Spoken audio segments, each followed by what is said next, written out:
Berbicara pertumbuhan ekonomi dunia, tentu tidak lepas pembahasannya dengan negara Cina. Beberapa pengamat ekonomi meramalkan Cina akan menjadi negara ekonomi kedua terbesar di dunia pada tahun 2022. Bertempat di Asia, bertetangga dengan negara maju dan negara berkembang, tentu saja Cina memiliki pengaruh besar terhadap mereka. Bagaimanakah pengaruhnya terhadap mereka? Mari simak pemaparan berikut. Hong Kong menjadi pusat pelayanan bisnis bersama Cina, di mana banyak perusahaan-perusahaan Cina yang tercatat pada Hong Kong Stock Exchange. Selain itu, letak Hong Kong yang strategis menjadikannya Special Administrative Region yang diperkuat dengan berlakunya CEPA atau yang disebut dengan Closer Economic Partnership Arrangement, yang membuat Hong Kong dan Cina dapat mengakses hasil manufaktur perusahaan satu sama lain. Selain itu, perdagangan Hong Kong dan Cina menyumbang 42% dari GDP Hong Kong di tahun 2003. Selain itu, Cina membuat Hong Kong menjadi ibu kota terbesar kedua di dunia pada tahun 2004. Di awal reformasi Cina, Hong Kong adalah investor asing terbesar yang mampu mempekerjakan dari 10 juta orang menjadi 11 juta pekerja. Hong Kong juga digunakan sebagai pusat investasi bagi Taiwan, bisnis luar negeri Cina, dan perusahaan-perusahaan besar multinasional Barat, Jepang, yang berbasis regional di Hong Kong.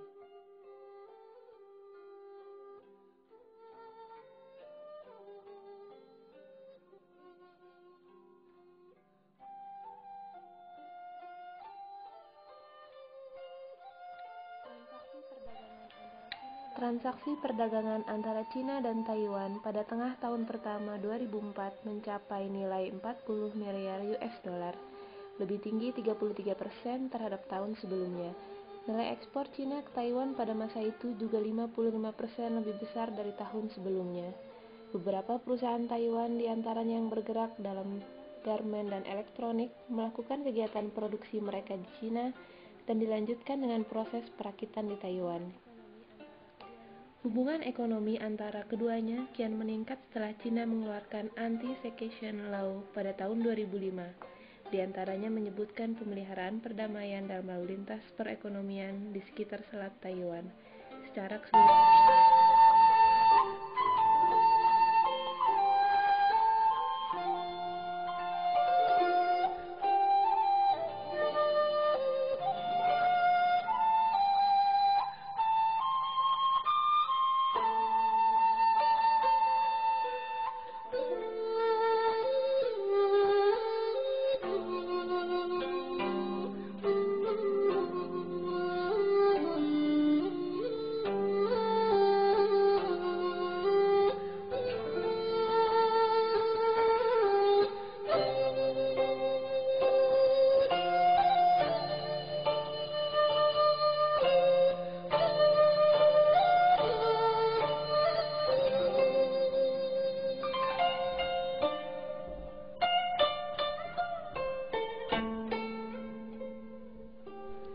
Walau Cina berbatasan langsung dengan Rusia, interaksi ekonomi antara dua negara ini sangatlah terbatas.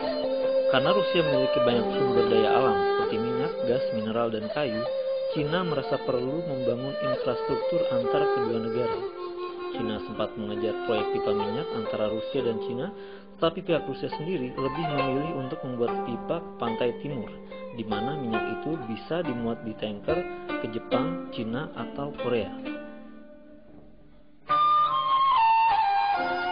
Tumbuhnya perekonomian Cina memberikan pengaruh yang besar terhadap perekonomian negara-negara ASEAN, sehingga fokus ekonomi dan politik negara-negara ASEAN mengarah ke Cina.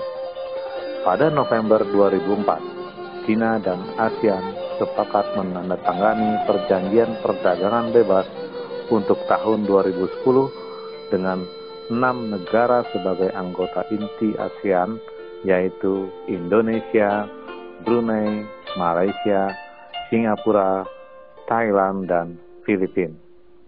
Kesepakatan tersebut dimulai dengan proses pengurangan tarif dan penghilangan batasan-batasan pada beberapa sektor jasa. Kalau menurut gue sih mau bersaing itu sulit ya, karena kalau Cina bikin elektronik nggak mungkin kita bikin elektronik juga, udah pasti kalah. Jadi menurut gue lebih baik kita stay di industri kreatif, kita yang desain, China yang bikin.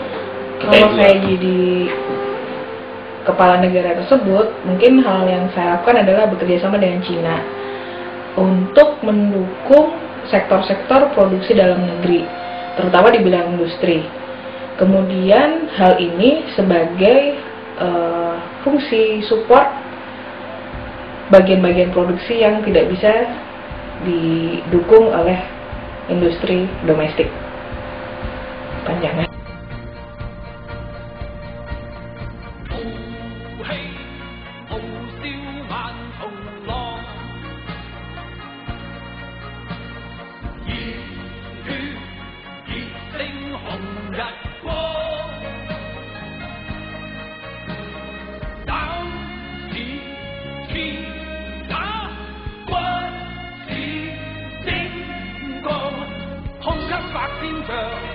眼光萬里長，誓奮